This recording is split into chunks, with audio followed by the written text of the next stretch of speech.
Bismillahirrahmanirrahim. Alhamdulillahirabbil alamin wassalatu wassalamu ala asyrafil anbiya'i wal mursalin.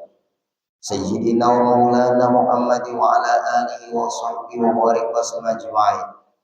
Rabbi shrah li sadri wa yassir li amri wahlul 'uqdatam min lisani yafqahu qawli. Kemudian kita sambung kembali pengajian kita, yaitu inilah 4 aurat bagi perempuan. Perlu diketahui bahwa aurat di dalam sholat perempuan itu hanya muka dan 2 telapak tangan. Itu yang bukan aurat. Berarti perempuan itu muka dan telapak tangan, baik yang di depan, baik yang di dalam. Telapak tangan luar dan dalam itu bukan aurat. Muka juga bukan aurat. Muka bukan aurat. Nah, kalau urusan orang bercadar itu mungkin dia enak bercadar, enak pakai burqa. Tapi apabila dia tawaf wajib dibuka. Nah, tawaf. Apabila dia sembahyang hanya mata kelihatan, dahinya tertutup, tidak sah, wajib dibuka. Yang dibuka dalam sembahyang dahi, hidung sunat dibuka waktu sembahyang supaya hidung menyentuh tempat sujud. Hidung sunat menyentuh tempat sujud. Dahi wajib menyentuh tempat sujud. Nah, itu caranya. Kalau kita Bapak Ibu pakai masker, silakan. Usahakan waktu sembahyang ditarik maskernya ke bawah hidung, karena ada nilai pahala di ketika sujud hidung menyentuh tempat sujud. Setelah salam silakan kembali naikkan masker. Kenapa Bapak Ibu? Kita menghadap Allah. Nah, kita menghadap Allah.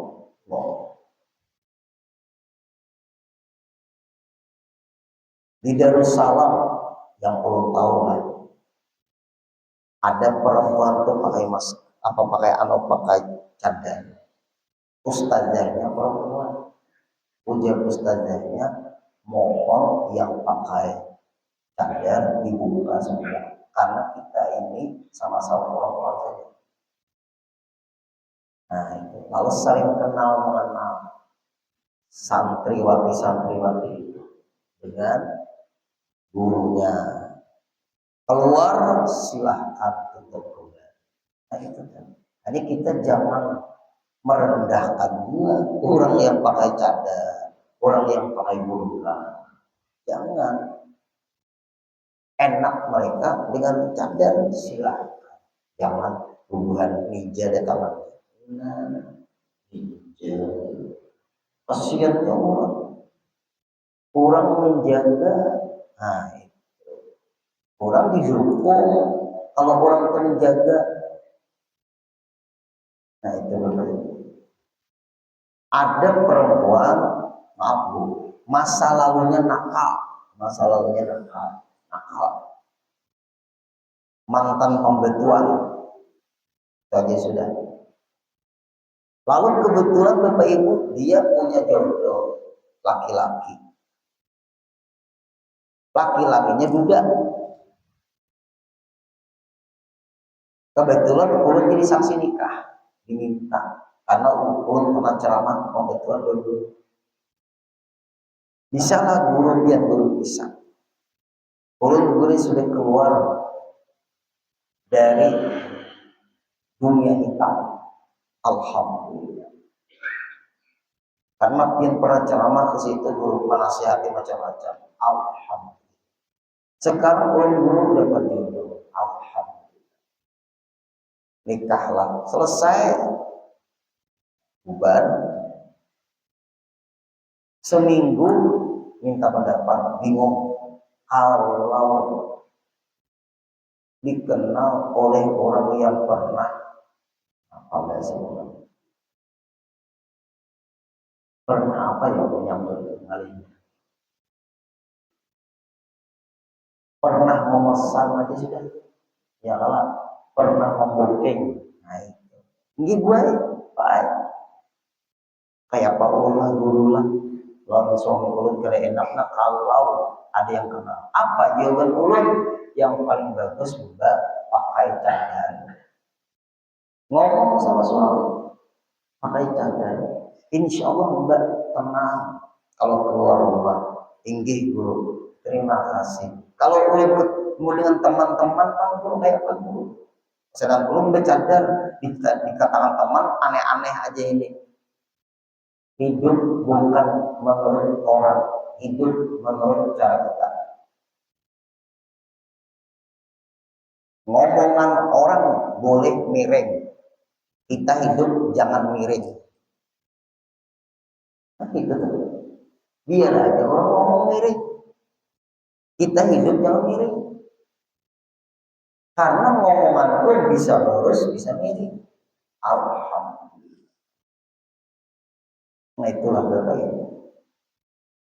Yang kedua, ini perempuan, aurat di luar sholat. Aurat di luar sholat, yaitu seluruh batang tubuh kecuali muka dan telapak tangan dan juga kaki. Nah, kaki. Berarti kalau perempuan tuh pakai kaos kaki, silahkan. Artinya kakinya kelihatan nggak apa-apa di luar sholat. Karena bukan aurat. Ada juga perempuan tuh yang pakai kaos kaki, silahkan. Nah itu tuh. Ini aurat di luar sholat. Berarti maaf, perempuan yang kelihatan rambutnya membuka aurat. Minta maaf, maksiat dia kemana-mana. Tanpa dia sadari, istri siapa, anak siapa, siap-siap kayaknya menghadap persidangan Allah. Nah ini Bapak Ibu yang berat menyampaikan ini gue belum di pengajian ceramah-ceramah. Perempuan kalau dia membuka kepalanya di luar sembahyang, keluar rumah, aurat. Pian perjalanan pian mulai keluar rumah, kemana pian tuju, pian sudah mengerjakan dosa. Selesai. Kita nyampaikan yang benar-benarnya aja.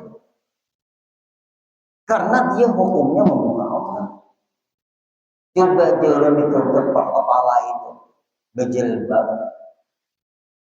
Kita tidak perlu ngurusin orang, kita ngurusin keluarga kita. Pengajian tidak menyindir orang, pengajian menyampaikan hukum tanpa disadari. Biar kedua orangnya Bapak Ibu sholat, kedua orangnya taat kepada Allah, suaminya taat kepada Allah, tapi tidak menegur istrinya keluar rumah, buka-buka aurat, dia akan dipanggil nanti di persidangan. Si suaminya itu dipanggil di persidangan. Di persidangan Allah dipanggil. Nah, kalau kita sudah ngomong, istriku tutup kepalamu karena itu aurat. Kamu sudah tahu hukumnya. Tidak taat dia, itu urusan dia dengan Allah. Lepas kita sudah tanggung jawab kita. Kenapa? Karena kita tegur dia tidak taat. Tidak harus Bapak Ibu kan rumah tangga harus kita bercerai, enggak. Tapi kita wajib mendidik istri kita. Nah, Bapak Ibu, berat kalau nih dosa. Dosanya Bapak Ibu bisa kecil bisa besar.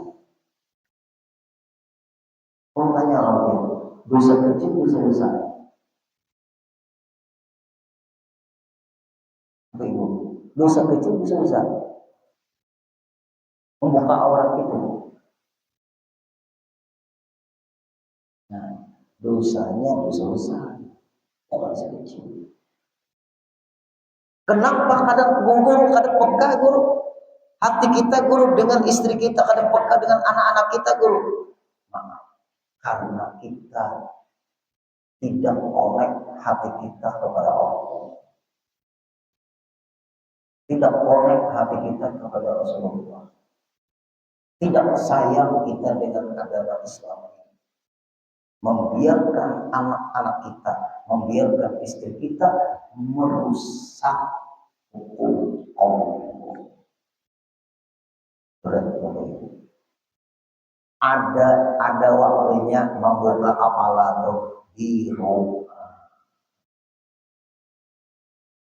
Ada waktunya membuka kepala itu di rumah. Kalau keluar rumah diatur lagi, yang mengatur agama. Dua sudah.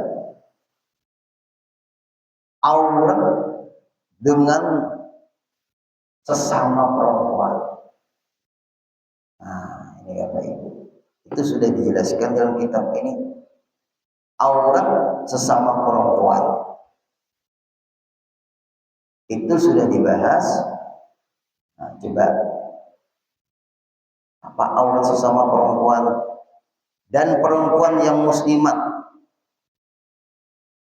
Kalau sesama perempuan pada laki-laki ada mahramnya antara pusat dan lutut seperti aurat laki-laki di dalam sembahyang. Nah, itu ada tuh sesama perempuan, tapi ada laki-laki yang ada mahramnya.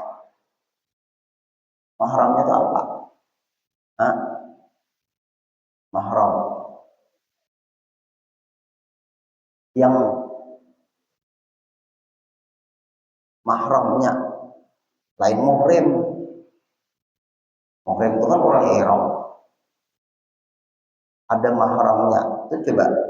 Ada yang mahramnya antara pusat dan lutut seperti orang laki-laki dalam sembahyang.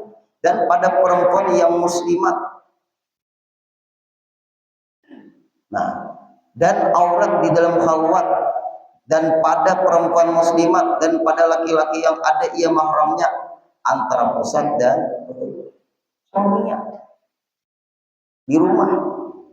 Pasarah itu poloi-poloi yura amuntai. Poloi-poloi, kalau poloi-poloi. Gede setara aja. Ada apa? Namun ada orang lain jangan. Nah ini nih. Misalnya di rumah kita ada pembantu kita laki-laki, jangan. Asisten suami kita, jangan. Nah, beda lagi. Ini ya Allah, orang luar masuk ke rumah, sekalian berdestar aja, rapid separuh.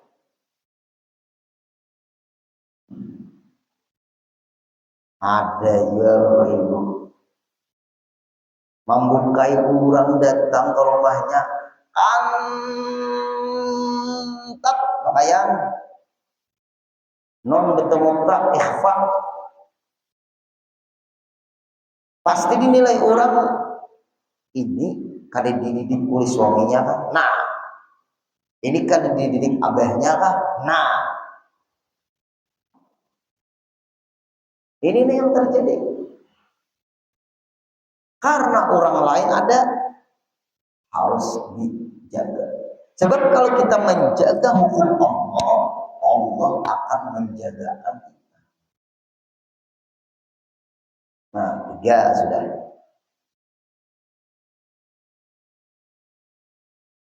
Nah, kemudian dan aurat pada perempuan yang kafir, maka yang lain daripada barang yang zahir pada ketika berkhidmatnya itu bekerjanya. Nah, itu pakai buai sama aja juga. Sama di luar, seperti di luar bahaya. Nah itu 4 permasalahannya. Itu ada tuh yang kita bahas minggu tadi itu. Inilah 4 aurat bagi perempuan. Nah, di situ adalah adapun aurat di luar sembahyang maka sekalian badannya pada laki-laki yang ajnabi dan auratnya pada perempuan yang kafir, maka yang lain daripada barang yang zahir pada ketika berkhidmatnya. Berkhidmatnya itu bekerjanya Bapak Ibu. Berarti di luar sembahyang juga sama. Muka dan telapak tangan dan kaki. Nah, kayak apa perempuan-perempuan di kantor misalnya? Nah, itu kita nggak tahu kan? Kecuali kita pimpinan kantor. Kita pimpinan kantor. Kebetulan di kantor ini ada orang-orang Muslim, tapi ada banyak. Di kantor ini banyak perempuan yang bekerja, perempuan yang Muslim semua.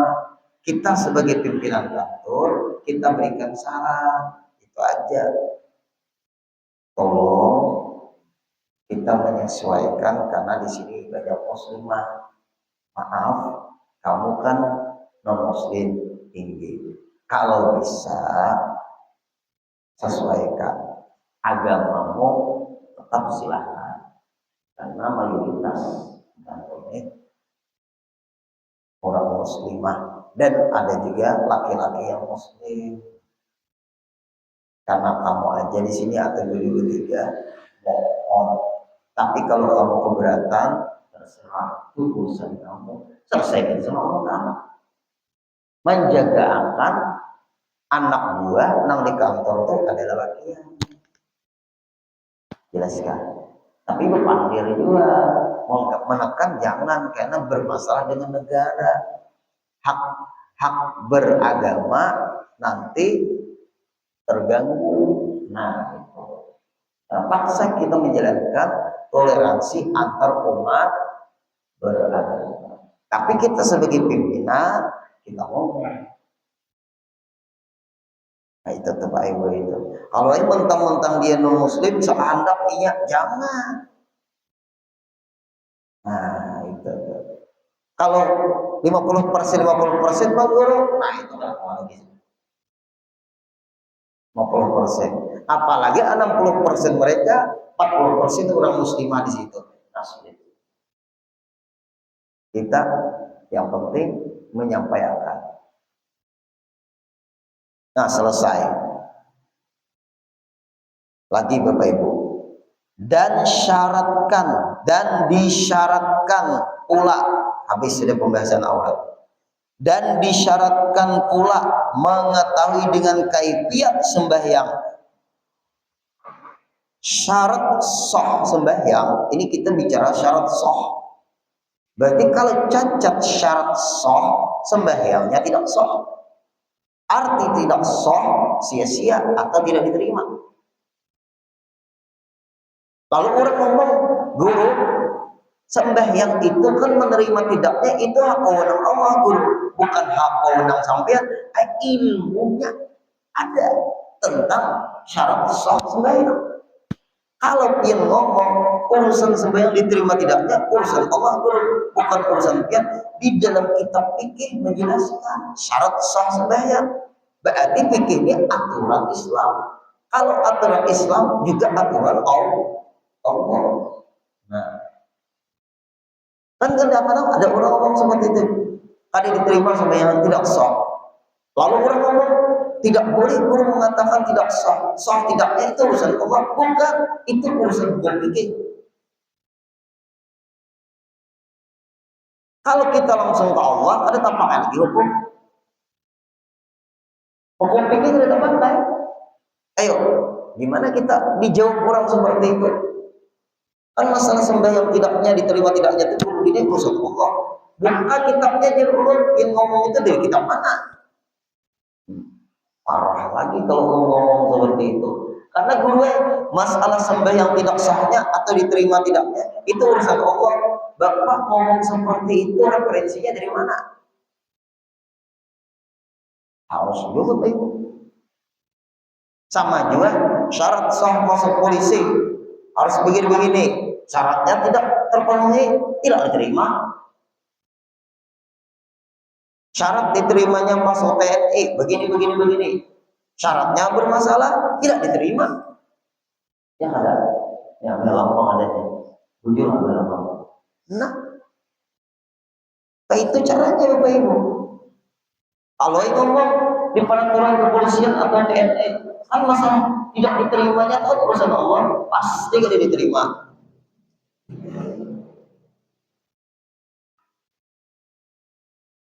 Apalagi itu syarat jadi perawat atau jadi perawat lah. Perawat. Iyalah. Tingginya sekian, iyalah. Oh nggak ada tahu lah. Tapi lo pernah jadi ceramah di Apor Intan. Syarat jadi perawat tingginya sekian. Iyalah Bu. Kalau ada keluarga pian di perawat, iyalah.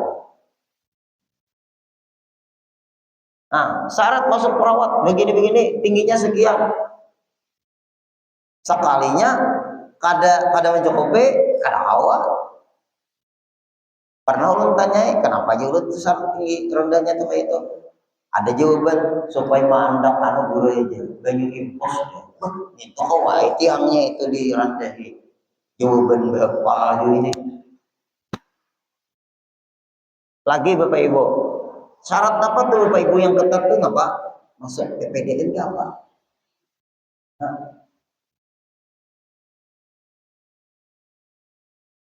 apa? PPDN nggak apa? Jujur juga. Ketat gak? Itu ketat gak? Ada yang boleh jar awaknya berkomatnya mah ketilanjang lah. Aneh-aneh jam syarat. Jujur gak Bapak Ibu? Ada tahu gitu ya. Syarat apa lagi? Pramugari kah? Ada syaratnya juga. Apa? Tinggi. Apalagi bungas. Bungas itu relatif. Nah, Bapak Ibu. Itu penting juga.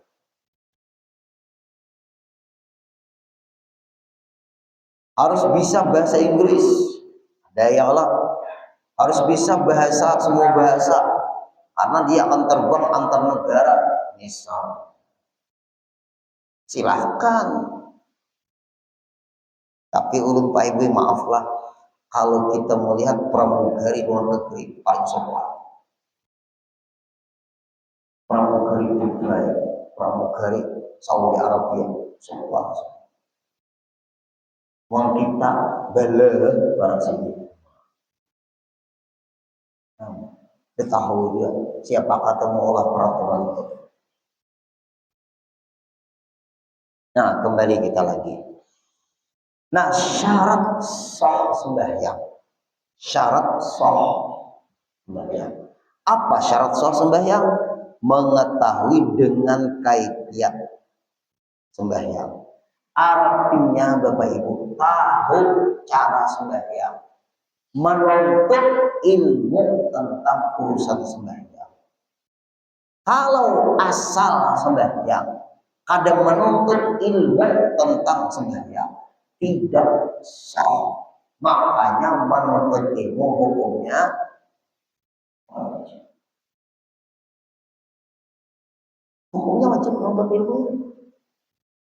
Berarti kalau kadang menuntut ilmu, sembahyang orang itu Bapak Ibu, tapi kadang mau menuntut ilmu. Sembahyang memang dia, tapi dia tidak mau menuntut ilmu tentang sembahyang, tentang ketuhanan, tentang tasawuf. Ada mau?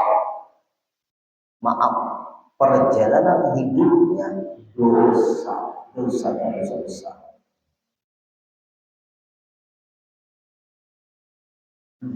Berat. Hari kita yang hadir nih disampat-sampatkan untuk ilmu. Selama masih bisa datang,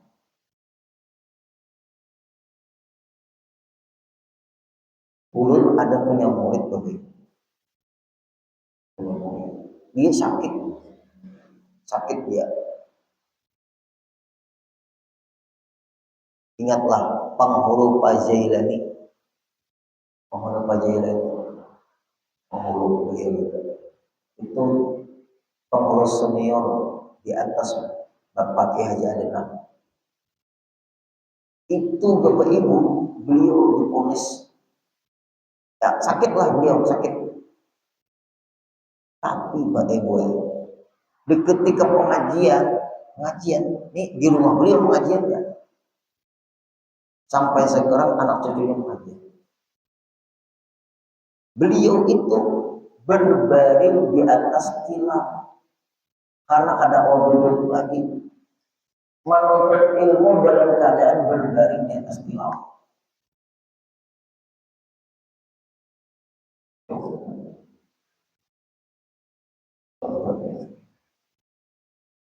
Saking cintanya dengan ilmu,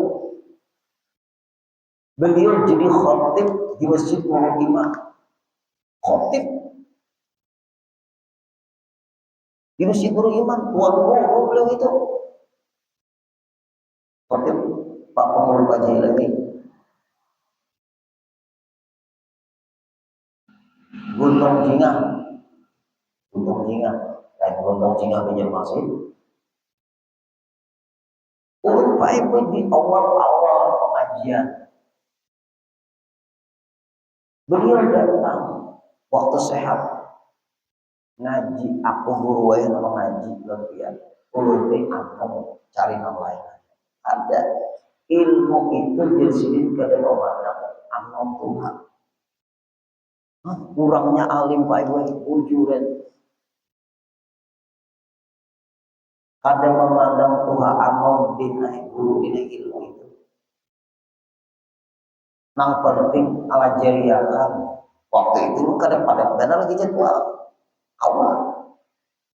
Insya Allah ulun sedang isyraq dulu, apa sembahyang istikharah dulu. Kemudian Pak Ibu tahu ya, ilmu apa? Fikih, tauhid, tasawuf. Tauhid dahulu, baru fikih, baru tasawuf. Sampai sekarang berlanjut, mengalir terus pahalanya ke kubur beliau. Berbaring apabila ulun datang Bapak Ibu di tilam itu berbaring, kan tilam itu bisa ditarik dari kamar. Bapak Ibu, tilam itu bisa ditarik dari kamar. Ulun pengajian kan di luar rumah, di tengah rumah. Ditarik tilam itu, beliau di atas tilam oleh anak cucunya. Nah, sampai Bapak Ibu menghembuskan napas terakhir. Selama aku masih bisa mendengar, aku ngaji. Meninggal syahid akhirat. Ya Allah, luar biasa. Kalau ulun maka itu kira-kira sangat awal. Guru sepupu. Waktu sakit tetap ngajar. Mungkin ibu-ibu pernah melihat dalam keadaan berbaring. Benar ya Bu? Nah, saking sayangnya, cintanya orang dengan ilmu, ada lagi memanang badan. Dalam keadaan sakit, berbaring, tetap menyampaikan ilmu. Dia tahu lalu itu orang hendak mencapai mati syahid akhirat. Kalau mati syahid akhirat bebas siksa kubur. Kalau sudah bebas siksa kubur, masuk surga. Asal ilmu yang betul, ilmu fikih, ilmu tauhid, ilmu tasawuf. Itu yang penting Pak. Luar biasa. Ini penting. Nah, berarti kalau orang itu sembahyang, nah kan di sini kan mengetahui, disyaratkan pula mengetahui dengan kaifiat sembahyang. Kaifiat itu cara sembahyang. Bagaimana cara berdiri, bagaimana cara rukuk, bagaimana i'tidal, bagaimana sujud, bagaimana duduk antara dua sujud, bagaimana duduk tahiyat akhir, bagaimana bacaan-bacaan yang wajib, apa-apa rukun qauli, apa-apa rukun qalbi, apa-apa rukun fi'li, mana sunat ab'ad, mana sunat hayat, apa saja yang membatalkan sembahyang, apa saja yang makruh dalam sembahyang. Apa saja yang diwajibkan dalam sembahyang, semua itu Pak Ibu tidak bisa didapat kecuali harus menuntut ilmu. Lalu kita ini misal kadang menuntut ilmu tapi penyembahyang tidak sah sembahyangnya karena tidak mengetahui mana yang wajib, mana yang sunat di dalam sembahyang itu. Membaca Fatihah wajib, membaca ayat sunat, ngangkat tangan sunat, mengucap Allahu Akbar takbiratul ihram wajib, meletakkan tangan di bawah dada di atas pusat sunat, namanya sunat hayat. Qunut sunat, namanya sunat al-Qur'an. Tahiyat awal sunat, namanya sunat al-Qur'an. Bacaan selain 5 ini wajib, 5 ini Allahu Akbar, takbiratul ihram, Fatihah, tahiyat akhir, salawat dalam tahiyat akhir, salam yang pertama wajib, fasih, lain pada 5 namanya sunat hayat. Rukuknya wajib, bacaan rukuk sunat, namanya sunat hayat. Tidak wajib, bacaan tidak sunat, namanya sunat hayat. Sujud wajib, bacaan sujud sunat, namanya sunat hayat. Duduk antara dua sujud wajib, rukun fi'il, bacaan duduk antara dua sujud sunat, namanya sunat hayat. Maaf, kan ada dalam tahunya masalah gini. Tidak sah di padahal antara seperti ini bisa terjadi itu. Nina baik menangis di dunia kalau dari kita menangis di akhirat. Baik ulur di dunia daripada diuluri orang di akhirat.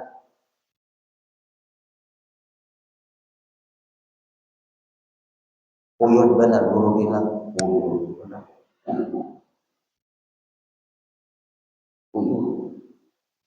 Awak ini uyuh, tapi jangan dirasakan, dinikmati aja. Bapak Ibu, orang banyak besi duit, siang malam berusaha, menghitung, mengalih, membagi, mengukar. Uyuhlah, uyuhlah, uyuh. Orang kan ada duit kan, uyuhlah. Uyuh juga. Nah, orang tok orang goreng, uyuhlah. Uyuh. Orang tok kebanyakan goreng,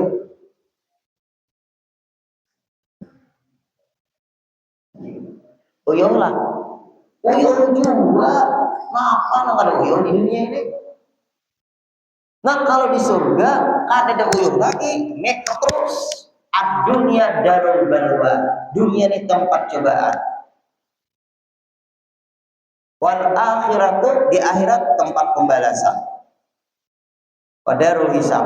Wal jannatu darul naim, di surga itu adalah tempat nikmat. Wan naru di dalam neraka darul azab, tempat azab.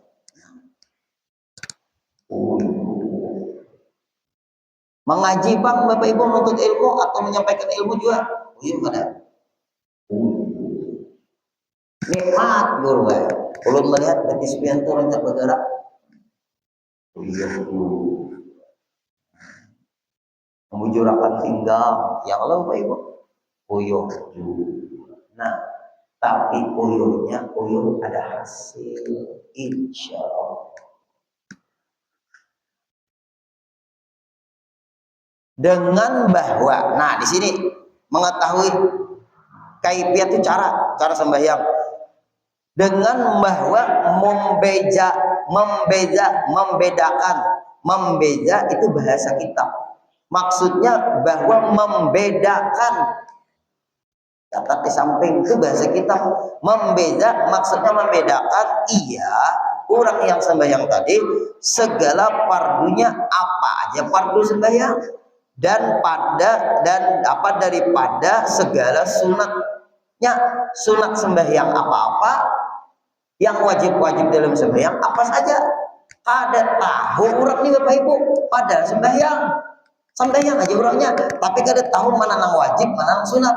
Tidak. So, ini hukum bicara hukum. Ada kawal kalau Bapak Ibu bukan menuntut ilmu.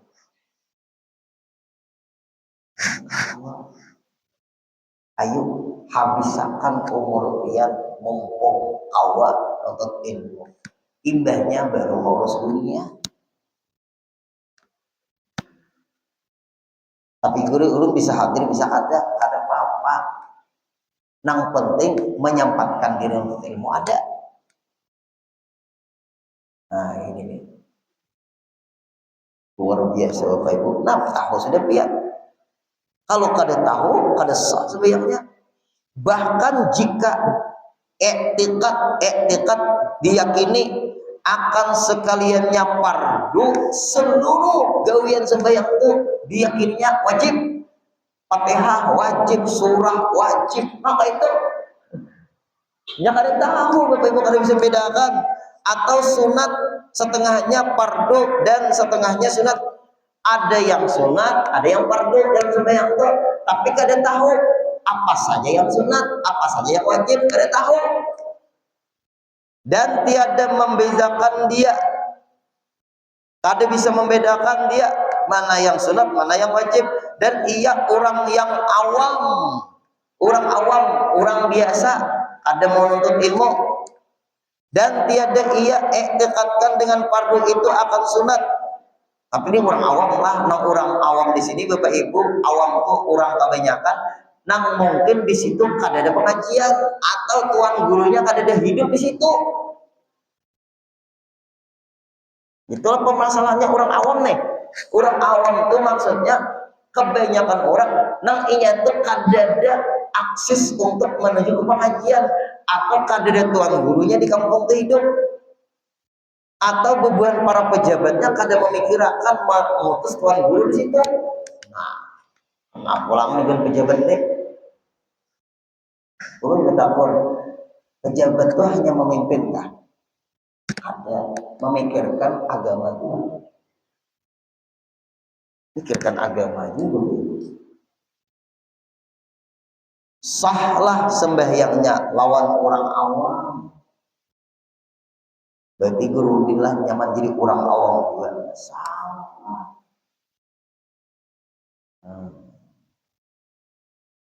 Dan disyaratkan pula wallahu a'lam.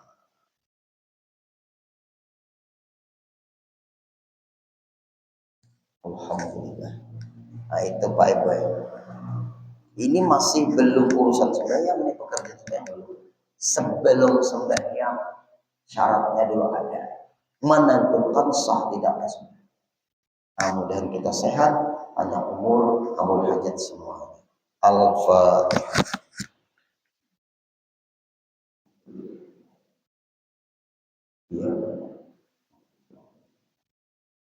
Wa'fu anna ya karim, wa'fu anna ya rahim, wa'fu anna ya arhamar rahimin. Allahumma anfa'na bima 'allamtana wa 'allimna ma yanfa'una wa zidna ilma.